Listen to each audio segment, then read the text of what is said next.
요즘 살기엔 점점 편해지는데 살아가긴 점점 더 힘들어지는 것 같은 느낌 안 드시나요? 동네 마트나 음식점만 가봐도 계산대는 사라지고 키오스크가 이를 대신하고 있죠. 어떤 분들은 말합니다. 줄을 안 서도 되니까 훨씬 편해졌다고요. 그런데요, 그 계산대에 있던 사람들은 다 어디로 간 걸까요? 그리고 우리는 보통 이렇게 생각합니다. 나는 괜찮을 거야. 하지만 지금은 AI와 인간의 구분은 점점 더 어려워지고 있고, 이건 더 이상 남의 이야기가 아닙니다.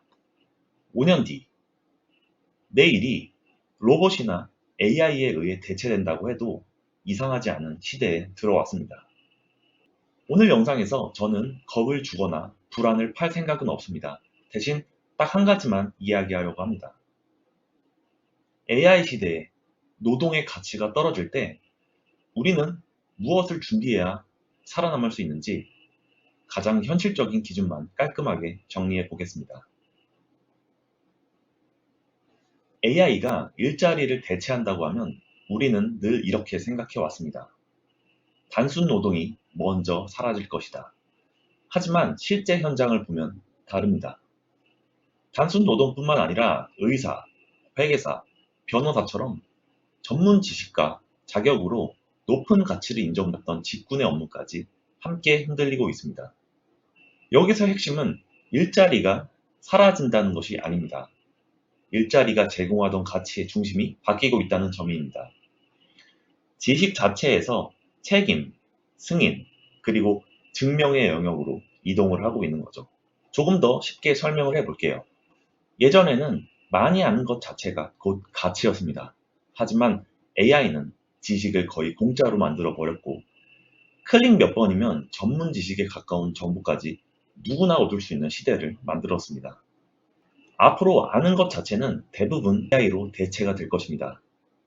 그 결과 AI의 비교적 독립적인 실행의 영역은 오히려 극심한 경쟁 상태로 들어가게 됩니다. 이때 끝까지 살아남는 가치는 딱 두 가지입니다. 그건 바로 리스크와 책임입니다. 예를 들어 보겠습니다. 의료 영역에서 의사가 절대적인 의치를 가질 수 있던 이유는 전문적인 의료 지식을 독점하고 있었기 때문이었습니다. 하지만 이제 그 지식은 AI 프롬프트에게 질문만 해도 누구나 접근할 수 있는 정보가 됐습니다. 여기서 중요한 것은 모든 의사가 사라진다는 것이 아닙니다. 모든 의사가 필요한 구조는 더 이상 아니라는 것이죠. AI와 정보가 제시한 수많은 선택지 중에서 환자에게 어떤 판단이 가장 적절한지 결정하고 그 결과에 책임질 수 있는 의사, 그리고 그 영역을 실제로 커버할 수 있는 필수 인력만 살아남게 됩니다. 나머지 역할들은 점점 자동화되거나 비용 압박을 받는 구조로 이동을 하게 되겠죠. 변호사도 마찬가지입니다. 문서 작성이나 자료 정리는 이미 AI가 더 빠르고 정확하게 합니다. 법정에서 내 이름을 걸고 주장하고 판례를 연결해 전략을 세우고 결과에 대해 책임질 수 있는 핵심 역할만 살아남게 됩니다. 회계 업무도 같습니다. 장부 정리와 입력은 자동화되더라도 감사 대응, 최종 승인, 그리고 문제가 발생했을 때 책임을 질 수 있는 주체는 결국 사람으로 남습니다. 이 영역을 실제로 감당할 수 있는 회계사만이 끝까지 필요해지는 구조로 가고 있는 겁니다. 정리하면 이렇습니다. AI 시대에 떨어지는 건 노동의 가치가 아니라 지식의 가격이고, 앞으로 비싸지는 건 책임, 승인, 그리고 증명의 영역인 것입니다. 그렇다면 우리는 무엇을 준비해야 할까요? 기준은 딱 하나입니다. 내가 하는 일은 결과에 책임이 붙는 일인가, 아니면 작업만 남는 일인가?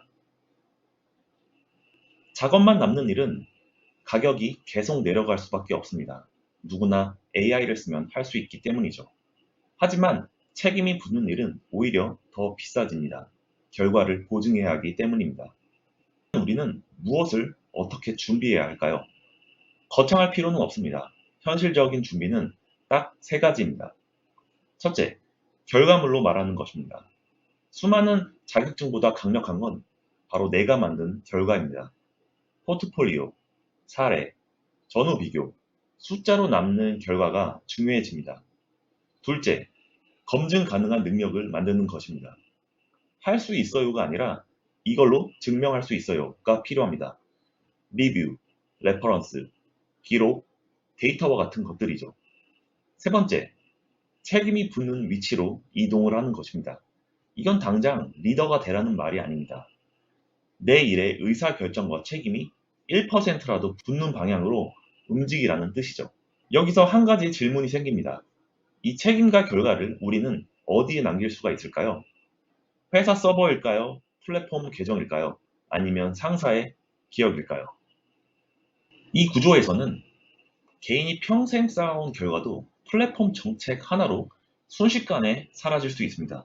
그래서 저는 이 지점에서 AI 시대를 살아남기 위한 구조로 웹3를 다시 보게 됐습니다. 웹3는 단순한 코인 이야기가 아닙니다. 내가 한 일의 기록과 결과, 그리고 책임을 내가 직접 소유할 수 있느냐의 문제입니다.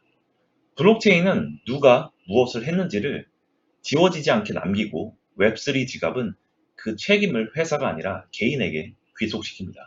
그래서 웹3는 미래 기술이 아니라 AI 이후의 노동 구조라고 할 수가 있습니다. 그리고 이건 어떤 소수의 선택이나 실험적인 움직임이 아닙니다.